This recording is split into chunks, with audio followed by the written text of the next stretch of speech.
ಪ್ರೇಕ್ಷಕರೇ, ಪಹಲ್ಗಾವ್ ಉಗ್ರರ ದಾಳಿ, ಆ ದಾಳಿಗೆ ಪ್ರತೀಕಾರವಾಗಿ ನಡೆದ ಆಪರೇಷನ್ ಸಿಂಧೂರ್ ಕಾರ್ಯಾಚರಣೆ, ಭಾರತದ ಈ ಪ್ರತೀಕಾರಕ್ಕೆ ಕ್ರೂರ ಪಾಕಿಸ್ತಾನದ ಉತ್ತರ, ಆ ಜಿಹಾದಿ ಟೆರರ್ ಮಹಾಪೋಷಕ ದೇಶದ ಉತ್ತರಕ್ಕೆ ಪ್ರತ್ಯುತ್ತರ, ಹೀಗೆ ಕಳೆದ 4 ರಾತ್ರಿ 4 ಹಗಲುಗಳಿಂದ ನಿರಂತರವಾಗಿ ನಡೆದ ಕಾಳಗಕ್ಕೆ ಶನಿವಾರ ಸಂಜೆ ಸೂರ್ಯಾಸ್ತಕ್ಕೂ ಮೊದಲು ಕದನ ವಿರಾಮ ಘೋಷಣೆಯಾಗಿತ್ತು. ಉಭಯ ದೇಶಗಳ ಮಿಲಿಟರಿ ಕಾರ್ಯಾಚರಣೆಯ ಮಹಾನಿರ್ದೇಶಕರ ಹಂತದ ಮಾತುಕತೆಗಳು ಒಮ್ಮತದ ತೀರ್ಮಾನ ತಂದಿಟ್ಟಾಗ, ಅಂದರೆ ಶನಿವಾರ ಮಧ್ಯಾಹ್ನ 3:35ಕ್ಕೆ ಸಂಧಾನ ಮಾತುಕತೆ ನಡೆಸೋಣ ಎಂಬುವ ಒಪ್ಪಂದವಾಗಿ ತಕ್ಷಣಕ್ಕೆ ಅನ್ವಯವಾಗುವಂತೆ, ಅಂದರೆ ಶನಿವಾರ ಸಂಜೆ ಸೂರ್ಯಾಸ್ತಕ್ಕೂ ಮೊದಲು ಭಾರತದ ಕಾಲಮಾನದ ಪ್ರಕಾರ ಸಂಜೆ 5 ಗಂಟೆಗೆ ಕದನ ವಿರಾಮ ಘೋಷಣೆಯಾಗಿತ್ತು. That both sides would stop all firing and military action on land and in the air and sea with effect from 1700 hours Indian Standard Time today. Instructions have been given on both sides to give effect to this understanding. The Directors General of Military Operations will talk again on the 12th of May at 1200 hours. ಈ ಉಭಯ ದೇಶಗಳ ಕದನ ವಿರಾಮದ ಕುರಿತು ಭಾರತದ ತೀರ್ಮಾನವನ್ನು ಕೇಂದ್ರ ಸರ್ಕಾರದ ವಿದೇಶಾಂಗ ಸಚಿವಾಲಯದ ಕಾರ್ಯದರ್ಶಿ ವಿಕ್ರಮ್ ಮಿಸ್ತ್ರಿ ಅವರು ಮಿಲಿಟರಿ ಅಧಿಕಾರಿಗಳಾದ ಸಿಂಗ್ ಹಾಗೂ ಖುರೇಶಿ ಅವರ ಸಮ್ಮುಖದಲ್ಲಿ ಕದನ ವಿರಾಮದ ಸುದ್ದಿಯನ್ನು ಘೋಷಿಸಿದ್ದರು. ಈ ಕದನ ವಿರಾಮ ಕೆಲವೇ ಗಂಟೆಗಳಲ್ಲಿ ಪಾಕಿಸ್ತಾನದ ನರಿಬುದ್ಧಿಯಿಂದ ಮುರಿದು ಬಿದ್ದಿದೆ. ಮತ್ತೆ ದಾಳಿಗೆ ಪ್ರತ್ಯುತ್ತರ ಕೊಡುವ ಕಾರ್ಯ ಶುರುವಾಗಿದೆ. ಕದನ ವಿರಾಮದ ಘೋಷಣೆಯಂತೆ ಭಾರತ ಮತ್ತು ಪಾಕಿಸ್ತಾನದ ಮೂರೂ ಸೇನೆಗಳ ಕಾರ್ಯಾಚರಣೆಯನ್ನು, ಅಂದರೆ ಭೂಸೇನೆ, ವಾಯುಸೇನೆ ಮತ್ತು ನೇವಲ್ ಆಪರೇಷನ್ ನಿಲ್ಲಿಸಲಾಗಿತ್ತು. ಆದರೆ ಉಭಯ ದೇಶಗಳ ಒಪ್ಪಿಗೆಯಂತೆ ಬರುವ ಮೇ 12ನೆಯ ತಾರೀಕು, ಅಂದರೆ ಸೋಮವಾರ, ಮುಂದಿನ ತೀರ್ಮಾನಗಳ ಬಗ್ಗೆ ಮಾತುಕತೆ ನಡೆಸುವ ಒಪ್ಪಿಗೆಯನ್ನು ಕಡೆಗಣಿಸಿ ನೀಚ ಮನಸ್ಸಿನ ಪಾಕಿಸ್ತಾನ ಕ್ರೂರ ಹಾದಿಯಲ್ಲೇ ಹೆಜ್ಜೆ ಹಾಕಲು ಮತ್ತೆ ಮುಂದಾಯಿತು. ಪ್ರೇಕ್ಷಕರೇ, ಇಲ್ಲಿ ಕದನ ವಿರಾಮದ ಹಿಂದಿರುವ ಇಂಟರೆಸ್ಟಿಂಗ್ ಪಾಯಿಂಟ್ ನಾವು ರಿವ್ಯೂ ಮಾಡಿದರೆ ನಿಜಕ್ಕೂ ಮೋದಿ ಮತ್ತು ಮೋದಿಯವರಿಗೆ ಇರುವ ಜಾಗತಿಕ ಮಾನ್ಯತೆ ಮತ್ತು ಸ್ನೇಹದ ಅರ್ಥ ನಮಗಾಗುತ್ತದೆ.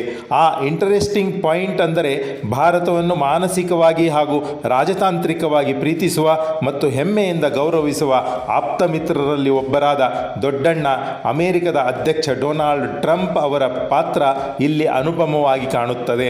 ಭಾರತ ತನ್ನ ನಾಗರಿಕರ ರಕ್ಷಣೆಗಾಗಿ ತನಗಿರುವ ಸಾಮರ್ಥ್ಯವನ್ನು ಜಗತ್ತಿಗೆ ತೋರಿಸಲೆಂದೇ ಆಪರೇಷನ್ ಸಿಂಧೂರ್ ಆರಂಭ ಮಾಡಿತ್ತು. ಭಾರತವನ್ನು ಯಾರೂ ಕೆಣಕದಿರಿ, ಹಿಂದಿನ ಭಾರತ ಇದಲ್ಲ, ಪ್ರಬುದ್ಧ, ಶಕ್ತಿಯುತವಾದಂತಹ ಮತ್ತು ಎಲ್ಲರನ್ನೂ ಸಮಬಲದಿಂದ ಸಮರ್ಥವಾಗಿ ಎದುರಿಸಬಲ್ಲ ಭುಜಬಲ ಇರುವ ದೇಶ ಎಂದು ಸಾರಿತ್ತು. ಭಾರತದ ಈ ಮನಸ್ಸಿನ ಮಾತು ಅರ್ಥೈಸಿಕೊಂಡ ಟ್ರಂಪ್ 48 ಗಂಟೆಗಳಿಂದ ಭಾರತ ಮತ್ತು ಪಾಕಿಸ್ತಾನದ ನಡುವೆ ಉಂಟಾಗಿರುವ ಬಿಗುವಿನ ವಾತಾವರಣ ತಿಳಿಗೊಳಿಸಲು ಪರೋಕ್ಷವಾಗಿ ಮಧ್ಯಸ್ಥಿಕೆಯ ಪಾತ್ರ ನಿರ್ವಹಿಸಿದ್ದರು. ಸಂಧಾನದ ಮಾರ್ಗ ಹಿಡಿಯುವಂತೆ ಇಬ್ಬರಿಗೂ ತಿಳುವಳಿಕೆಯ ಮಾತು ತುಂಬಿದ್ದರು. ಹಿರಿಯಣ್ಣನ ಮಾತಿಗೆ ಬೆಲೆ ಕೊಟ್ಟ ಪಾಕಿಸ್ತಾನ ಭಾರತದ ಜೊತೆಗೆ ಮಾತುಕತೆಗೆ ಸಿದ್ಧವಾಗಿತ್ತು. ಟ್ರಂಪ್ ಅವರನ್ನು ಗೌರವಿಸುವ ಭಾರತ ಮತ್ತು ನರೇಂದ್ರ ಮೋದಿ ಟೀಮ್ ಕೂಡ ಆಗಬಹುದು ಎಂದು ಈ ನಿರ್ಧಾರಕ್ಕೆ ಒಪ್ಪಿಗೆ ಸೂಚಿಸಿತ್ತು. ಇದು ಒಂದು ಕುಟುಂಬದ ಹಿರಿಯಣ್ಣನಿಗೆ ಸಿಕ್ಕ ಗೌರವದಂತೆ ವಿಶ್ವ ಮಾನವತೆಯ ಸಮುದಾಯಕ್ಕೆ ಕುಟುಂಬದ ಹಿರಿಯಣ್ಣನಾದ ಅಮೆರಿಕ ಮತ್ತು ಅದರ ಸಾರಥಿ ಟ್ರಂಪ್ ಅವರಿಗೆ ಮಾನ್ಯತೆ ಸಿಕ್ಕಿದೆ ಎಂಬುವ ಚರ್ಚೆ ಇನ್ನು ಶುರು ಆಗಿರಲೇ ಇಲ್ಲ. ಅಷ್ಟೊತ್ತಿಗೇನೆ ಚೀನಿಯ ನೀರು ಕುಡಿದ ಪಾಕಿಸ್ತಾನ ಮತ್ತೆ ತನ್ನ ಮಗ್ಗಲು ಮುಳ್ಳಿನ ಚಾಳಿ ತೋರಿಸಿಬಿಟ್ಟಿದೆ. ಆ ದೇಶದ ಮಿಲಿಟರಿ ಮುಲ್ಲಾ ಮತ್ತೆ ಭಾರತದ ಗಡಿಯಾಚೆಗೆ ಗಡಿಯಲ್ಲಿ ಡ್ರೋನ್ ದಾಳಿ ನಡೆಸಿ ಉಪಟಳ ಆರಂಭಿಸಿದೆ ಮತ್ತು ಅದರ ಮಾನವ ಧರ್ಮ ವಿರೋಧಿ ಮನಸ್ಥಿತಿಯ ಚರ್ಮಗೀತೆ ಹಾಡಿಯೇ ಮುಗಿಸಲು ಆಪರೇಷನ್ ಸಿಂಧೂರ್ ಮೂಲಕ ಭಾರತ ಕಾರ್ಯಾಚರಣೆಗೆ ಇಳಿದಿತ್ತು. ಭಾರತ ಬೀಸಿದ ಹೋರಾಟದ ಅಸ್ತ್ರಗಳ ವಿಶ್ವರೂಪ ದರ್ಶನವು ಪಾಕಿಸ್ತಾನ ಮತ್ತು ಪಾಕ್ ಕೃಪಾಪೋಷಿತ ಟೆರರ್ ಗುಂಪುಗಳು ನಡುರಾತ್ರಿಯಲ್ಲಿ ಕೂಡ ಬೆವರು ಹರಿಸುವಂತೆ ಮಾಡಿತು. ಪಾಕಿಸ್ತಾನದ ಎದೆ ಡವ ಹೊಡೆದಾಗ ತನ್ನ ಉಳಿಗಾಲಕ್ಕೆ ಮುಂದೇನು ಎಂಬ ಗಂಭೀರ ಚಿಂತೆ ಜಿಹಾದಿ ಟೆರರ್ ಪೋಷಕ ಪಾಕಿಸ್ತಾನದ ಮನಸ್ಸಿನ ಜೋಳಿಗೆಗೆ ಹರಿದು ಬಂತು. ಅಧೀರ ಪಾಕಿಸ್ತಾನ ಅದೇ ಘಳಿಗೆಯಿಂದ ವಿಶ್ವ ಸಮುದಾಯದ ಮುಂದೆ ಭಿಕ್ಷಾಟನೆಯ ಪಾತ್ರ ಹಿಡಿದು ಅಂಗಾಲಾಚಿ ನಿಂತಿತ್ತು.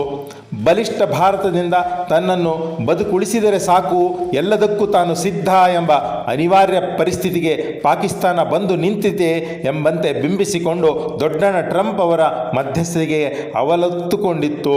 ಮಾನವೀಯತೆಯ ಪರಿಕಲ್ಪನೆಗೆ ಸದಾ ಎದ್ದು ನಿಲ್ಲುವ ಭಾರತ, ಇದರ ಕೈ ಹಿಡಿದು ಮುನ್ನಡೆಸುವ ಭಾರತ ಮತ್ತು ಈ ಭಾರತದ ಸಾರಥಿ ಜಿಹಾದಿ ಟೆರರ್ ಕಲ್ಪನೆಯ ಪಾಕಿಸ್ತಾನಕ್ಕೆ ಕಟ್ಟ ಕಡೆಯ ಒಂದು ಅವಕಾಶ ಕೊಟ್ಟು ಬಿಡೋಣ ಎಂಬುವ ದೊಡ್ಡತನ ಮೆರೆದಿತ್ತು. ಈ ಕಡೆಯ ಆಟದಲ್ಲೂ ಕ್ರೂರಿ ಪಾಕಿಸ್ತಾನ ಹಳೆಯ ಚಾಳಿ ಬಿಡಲಿಲ್ಲ. ಮತ್ತೆ ಮೋಸ ಮಾಡಲು, ಅಮಾಯಕ ಜನರ ಜೀವ ತೆಗೆಯಲು, ಟೆರರ್ ಹುಚ್ಚಾಟ ನಡೆಸಲು ಕದನ ವಿರಾಮದ ಕೇವಲ 3 ಗಂಟೆಗಳಲ್ಲಿ ಪಾಕ್ ಮಿಲಿಟರಿ ಆ ಕದನ ವಿರಾಮ ಮುರಿದು ಹಾಕಿದೆ. ಡ್ರೋನ್ ಬಳಸಿ ಭಾರತದ ಭಾವನೆಗಳಿಗೆ ಹುಳಿ ಹಿಂಡಿದೆ. ಇನ್ನು ಆಪರೇಷನ್ ಸಿಂಧೂರ್ ಕಾರ್ಯಾಚರಣೆ ಪಾಕಿಸ್ತಾನಕ್ಕೆ ಶಾಶ್ವತವಾಗಿ ಚರ್ಮಗೀತೆಯನ್ನು ಹಾಡಿ ಮಣ್ಣಲ್ಲಿ ಹೂತು ಹಾಕಲು ಭಾರತದ 3 ಸೇನಾ ಅಸ್ತ್ರಗಳನ್ನು ಸುದರ್ಶನ ಚಕ್ರವಾಗಿ ಪ್ರಯೋಗಿಸಲೇಬೇಕಾಗಿದೆ. ಕದನ ವಿರಾಮ ನಂತರ ಭಾರತ ಸರ್ಕಾರ ಈ ಬೆಳವಣಿಗೆಯನ್ನು ಗಂಭೀರವಾಗಿ ಪರಿಗಣಿಸಿದೆ. ದೇಶ ಮತ್ತು ದೇಶದ ಜನರ ಸಂರಕ್ಷಣೆಗೆ ಮುಂದಾಗಿದೆ. ಅದಕ್ಕೆ ಬೇಕಾಗಿ ಭಾರತದ 3 ಸೇನಾಪಡೆಗಳಿಗೆ ಕಾರ್ಯಾಚರಣೆಗಳ ತೀರ್ಮಾನದ ಪರಮಾಧಿಕಾರವನ್ನು ಮತ್ತೊಮ್ಮೆ ಘೋಷಿಸಿಬಿಟ್ಟಿದೆ. ಕಳೆದ 4 ದಿನಗಳಿಂದ ನಡೆದ ಪ್ರತೀಕಾರದ ದಾಳಿಯಲ್ಲಿ ದೇಶಕ್ಕಾಗಿ ಪ್ರಾಣಕೊಟ್ಟ ಭಾರತದ ವೀರ ಸೇನಾ ಪುತ್ರರಿಗೆ, ಸುಪುತ್ರರಿಗೆ ಮತ್ತು ಗಡಿಯಲ್ಲಿ ಅನಿರೀಕ್ಷಿತವಾಗಿ ಪ್ರಾಣ ಕಳೆದುಕೊಂಡ ಭಾರತದ ನಾಗರಿಕರ ಆತ್ಮಕ್ಕೆ ಸದ್ಗತಿ ಸಿಗಲಿ ಎಂದು ನಾವಾದರೂ ಭಗವಂತನಲ್ಲಿ ಪ್ರಾರ್ಥಿಸಿಕೊಳ್ಳಬೇಕಾಗಿದೆ. ಜೈ ಹಿಂದ್, ಬೋಲೋ ಭಾರತ್ ಮಾತಾ ಕೀ ಜೈ. ನುಗ್ಗು ಭಾರತ ನುಗ್ಗು, ವೈರಿಯನ್ನು ಶಾಶ್ವತವಾಗಿ ಸದೆಬಡೆಯಲು ಮುನ್ನುಗ್ಗು. ಜೈ ಹಿಂದ್. ನಮಸ್ಕಾರ. ಸುದ್ದಿಬಿಂಬ, ವಿಶ್ವ ಪ್ಲಸ್ ಟಿವಿ. ವಿಶ್ವ ಪ್ಲಸ್, ಜನಹಿತಕ್ಕಿದು ಜ್ಞಾನದ ಜಾಲ.